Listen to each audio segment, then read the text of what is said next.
सध्या तुमच्या फ्लोअरवर अर्धवट काम किती पडून आहे? तुमच्या अकाउंटला अर्धवट झालेले काम ॲसेट म्हणून दिसते. ॲक्च्युली ती लायबिलिटी आहे. तुमच्या फ्लोअरवर पडलेलं प्रत्येक अनफिनिश्ड कास्टिंग, जॉब, प्रोजेक्ट म्हणजे फ्रोझन मनी आहे.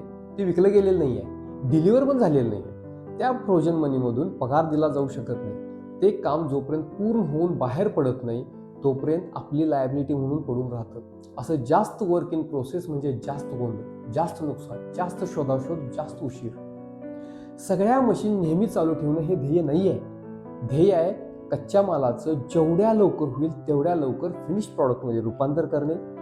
बॉटलनेक नसलेल्या मशीन स्लो केल्या, जेवढा वेळ गरज आहे तेवढा वेळ वापरल्या तर रिकाम्या दिसतात, पण कॅश फ्लो सुधारतो, डिलिव्हरी सुधारते, गुणवत्ता सुधारते.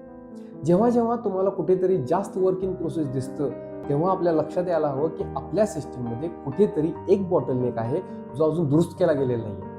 आपलं पहिलं काम म्हणजे बॉटलनेक शोधणं, त्यावर उपाय करून तो बॉटलनेक दूर करणं. आणि बॉटलनेक दूर झाला हे फक्त आणि फक्त वर्क इन प्रोसेस कमी होतानाच लक्षात येतं.